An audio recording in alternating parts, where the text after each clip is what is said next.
Shalom, shalom, shalom. Bienvenue à notre émission à Asubuhi Yesu. Moi, c'est le pasteur. Bienvenue, Matenda Kibangala. Je salue toutes celles et tous ceux qui suivent régulièrement notre émission à Asubuhi Yesu. Et vous souhaitez de très bonnes conditions d'écoute à Asubuhi Yesu, qui signifie dans l'une des quatre langues nationales, le matin avec Jésus. Bien-aimés, ce matin, notre thème s'intitule 2 points. Je cite: respecte ton travail. Je répète, respecte ton travail. Bien-aimés, la plupart des gens, quand bien même qu'ils ont du travail, ils ont du mal à respecter leur travail. Le travail anoblit l'homme, le travail donne de la valeur à l'homme, le travail te nourrit, le travail peut projeter ou augmenter ton espérance de vie. Raison pour laquelle ce matin, bien-aimés, nous allons lire le passage suivant. 2 Thessaloniciens 3, verset 10. 2 Thessaloniciens 3, verset 10, nous lisons au nom de Jésus. Car lorsque nous étions chez vous, nous vous disions expressement, si quelqu'un ne veut pas travailler, qu'il ne mange pas non plus. Je répète, si quelqu'un ne veut pas travailler, qu'il ne mange pas non plus. Bien-aimés, en ces jours où nous célébrons le 1er mai, la fête internationale du travail, je vais tout simplement vous dire qu'il faut respecter le travail. Si Dieu t'a fait grâce d'avoir un travail, tu dois le respecter. Beaucoup de gens, bien-aimés, ils ont du travail, mais ils négligent. Et pourtant, quand ils ont besoin d'argent, c'est ce travail qui leur donne de l'argent. Mais je viens te dire ce matin, si Dieu t'a fait grâce d'avoir ton travail là, tu dois le respecter. On te demande que le travail commence à 8h30, 9h, mais toi, tu arrives à midi, 13h, 14h.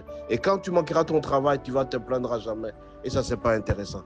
Je viens te dire, ici, l'apôtre Paul s'adresse aux Thessaloniciens. Il dit ceci: si quelqu'un ne travaille pas, qui ne mange pas non plus. Et donc, la condition pour manger, il faut travailler. Mais toi, tu veux manger sans pour autant travailler. Tu es un faible, tu te réveilles au lit à 10h, 11h et tu attends qu'on te donne de l'argent. Tu ne sais pas travailler, tu ne sais pas te concentrer, tu ne sais pas te spécialiser sur ce que tu as donné comme travail. Mon bien-aimé, je vais te dire, un jour tu manqueras de ce travail et tu vas pleurer. Nous sommes des milliards et des milliards de personnes, mais peu de personnes ont du travail. Allez à l'étranger, bien-aimé. C'est vrai, ce sont des pays développés, mais à un certain moment, le travail qu'il le faut, il est manque. Mais toi, Dieu t'a fait grâce d'avoir un bon travail, mais tu le négliges. Plus tu vas négliger ton travail, plus ce travail te quittera. Mon bien-aimé, je vais t'avertir ce matin.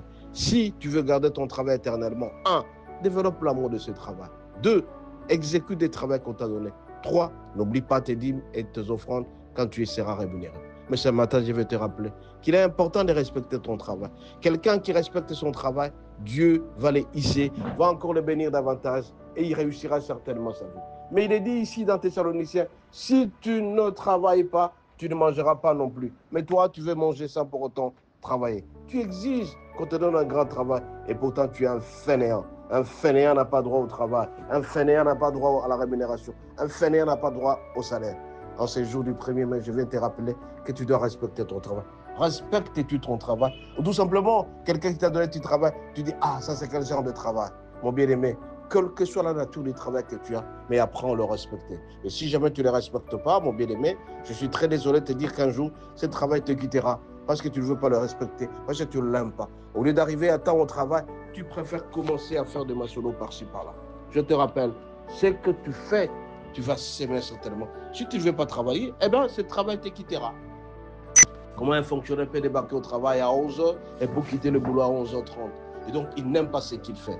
Je viens te dire ce matin, mon bien-aimé, si quelqu'un ne travaille pas, qu'il ne mange pas non plus. Et c'est de la même manière pour toi. Tu dois respecter ton travail. Je viens te rappeler que c'est Dieu qui donne le travail et c'est Dieu qui peut le récupérer à tout moment. Mon bien-aimé, le travail, si tu as de la valeur aujourd'hui, si tu es bien habillé aujourd'hui, c'est le travail que Dieu t'a donné. Mais toi, tu te manques de ce travail. Toi, tu ne vas pas au travail. Toi, tu ne respectes pas ton chef. Mon bien-aimé, ce matin, je viens te rappeler que le respect de ton travail, c'est le respect de l'homme. Si tu as de la famille, tu nourris ta famille à travers le travail que Dieu t'a donné. Mais toi, tu préfères sécher le travail. Tu préfères faire l'école buissonnière au travail. Ah, sois sûr et certain que ce travail te quittera certainement un jour et tu vas regretter un jour. Mon bien-aimé, respecte ton travail que Dieu t'a donné. Si tu veux te respecter, respecte ton travail. Mais si jamais tu veux quitter ton travail, tu auras une retraite anticipée parce que tu développes l'antipathie à ton travail. Mon bien-aimé, ce matin, je vais juste te rappeler la parole de l'apôtre Paul. C'est lui qui ne travaille pas, qui ne mange pas non plus. Ce matin, je vais te dire, Respecte ton travail, bien-aimé.